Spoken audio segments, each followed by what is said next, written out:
Hello friends, कैसे हैं आप। आज के वीडियो में बात करेंगे भारत के आदि महाकाव्य रामायण के बारे में। जानेंगे आखिर कितना प्रमाणिक है रामायण का इतिहास, कैसा था रामायण कालीन भारत, कौन कौन से प्रमुख नगर हुआ करते थे और ऐतिहासिक नज़रिए से क्या क्या इनके तथ्य हो सकते हैं जो कि हमसे परीक्षा उपयोगी हो सकते हैं। साथ ही साथ इसमें जानेंगे कि कितने रामायण में कुल कांड हुआ करते थे और कौन सा प्रमुख कांड था, कितने शुरुआत में श्लोक हुआ करते थे, कब इसकी रचना की गई थी, किसने इसकी रचना की थी। चलिए जानते हैं। तो पहली बात है जो दोस्तों कि जो भारत का आदि महाकाव्य रामायण है, इसमें जो हम निम्न चीजों की चर्चा करेंगे।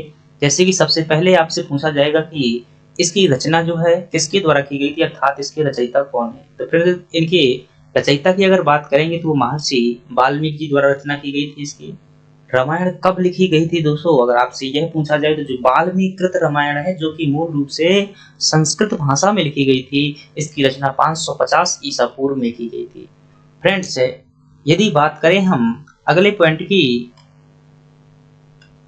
कि तमिल भाषा में जो है रामायण की रचना किसने की थी, अगर तमिल भाषा में आपसे पूछा जाए कि रामायण की रचना किसके द्वारा की गई थी, तो इसका जवाब होगा दोस्तों कवि कम्मन द्वारा की गई थी। यह कवि जो है चोल शासक के कुलोत्तुंग प्रथम के जो है शासन काल के समय की बात है और इनके द्वारा क्या की गई थी, तमिल रामायण की रचना की गई थी। यदि आपसे पूछा जाए कि रामायण का फारसी अनुवाद किसने किया था, तो अब्दुल कादिर द्वारा जो है फारसी अनुवाद किया गया था। फ्रेंड्स, तुलसीदास जी द्वारा जो रामायण लिखी गई थी वो उसका नाम क्या है, रामचरितमानस है और यह अवधी भाषा में लिखी गई थी। मूल रूप से रामायण संस्कृत में थी, फिर इसके बाद तमिल में लिखी गई कुछ क्षेत्रों में। राम जो तुलसीदास जी हुए उन्होंने राम को जो है भगवान विष्णु के रूप के अवतार के रूप में प्रस्तुत किया है किसमें, रामचरितमानस में। तुलसीदास 15वीं शताब्दी के कवि थे जो कि अकबर के समकालीन थे।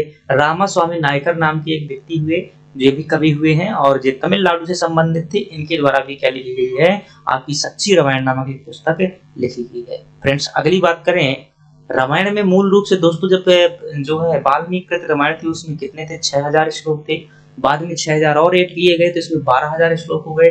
वर्तमान रामायण में जो है 24000 श्लोक देखने को मिल जाते हैं। फ्रेंड्स, साथ ही यदि बात की जाए अगले प्रश्न की, यह जो आपका रामायण कालीन भारत है और इस रामायण कालीन भारत में जो है देख सकते हैं कौन कौन से नगर हुआ करते थे। यह है आपका दोस्तों मिथिला, जहाँ की माता सीता हुआ करती थी। यह क्षेत्र वर्तमान बिहार में पड़ता है। कौशल वाला क्षेत्र दोस्तों यह अयोध्या के पास का ही क्षेत्र था और कौशल की राजधानी ये श्रावस्ती हुआ करती थी और यह है आपका अयोध्या। यहाँ पर दोस्तों राजा दशरथ और उनके पुत्रों ने जो है शासन का कार्य किया था।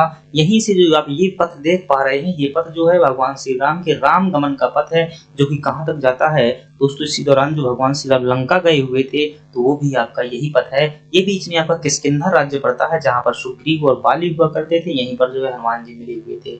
ये दंडकारण्य का क्षेत्र हुआ करता है, जिसे जंगल में भगवान श्री राम द्वारा कुछ समय तक निवास किया गया। ये दोस्तों पंचवटी हुआ करती है जहां से सीता माता का चोरी हुआ था। ये महाराष्ट्र में वर्तमान में पड़ती है पंचवटी। महेशमती भी दोस्तों ये मध्य प्रदेश के खरगोन जिला में पड़ता है, रामायणकालीन नगर है। नैमिषारण्य है, कान्यकुब्ज है, हस्तिनापुर दिल्ली वाला क्षेत्र है और कान्यकुब्ज जो है आपका कन्नौज वाला क्षेत्र है। ये महर्षि वाल्मीकि कवि हैं जिनके द्वारा इसकी रचना की गई थी। अगली ये फ्रेंड्स ये स्थल आप देख पा रहे हैं रामेश्वरम है, जो कि वर्तमान में क्या तीर्थ स्थल है। अगली बात की जाए फ्रेंड्स, आपसे यदि पूछे कि रामायण में कुल कितने कांड हैं, तो आपका जवाब होगा 7 कांड है। रामायण में कुल 24,000 श्लोक हैं और 500 सर्ग इसमें देखने को मिल जाते हैं। यदि आपसे पूछा जाता है कि रामायण में 7 कांड कौन कौन से हैं, तो आपका जवाब होगा बाल कांड, जो कि इसका प्रथम कांड है, जिसमें भगवान श्री राम को बालक के रूप में प्रस्तुत किया गया है और इसमें जो है इनके शुरुआती जो बचपन की शिक्षा व्यवस्था की बात की गई है। अगली बात करें अयोध्या कांड, इसमें भगवान श्री राम के जो है राज्य की बात की गई है दोस्तों, मतलब कि किस प्रकार से उन्होंने राज तिलक करवाया, राज तिलक तक की बात है। अरण्य कांड में दोस्तों इसमें जब भगवान श्री राम का वनवास हो जाता है तो उस टाइम पर जंगल जाने की, वनों में रहने की बात की गई है। किष्किंधा कांड में फ्रेंड्स है, इसमें जो है सुग्रीव से मुलाकात होती है, हनुमान जी मिलते हैं, यहीं पर बाली का जो है मतलब वो नरसंहार किया जाता है। सुंदरकांड की बात की जाए तो सुंदरकांड में दोस्तों जब सीता जी का हरण हो जाता है और हनुमान जी जो है श्रीलंका जाते हैं तो उस समय की चर्चा मिलती है। और युद्ध कांड में जो है जिसे दोस्तों लंका कांड भी कह दिया जाता है, यह जो है सबसे बड़ा और सबसे प्रमुख कांड है, ये बात आप भी ध्यान रखेंगे। उत्तर कांड सबसे अंत का कांड है। युद्ध कांड में ही दोस्तों रावण का अंत किया जाता है और उत्तर कांड में भगवान श्री राम अयोध्या वापस लौट आते हैं। इसी में जो है लौह कुश कांड भी आ जाता है और साथ ही जो भगवान राम का दोबारा से राजतिलक होता है। तो ये फ्रेंड्स हमारी जानकारी किसकी थी, रामायण के बारे में संक्षिप्त जानकारी थी। आपको ये जानकारी कैसी लगी? यदि अच्छी लगी तो वीडियो को लाइक करके चैनल सब्सक्राइब जरूर करिएगा। धन्यवाद।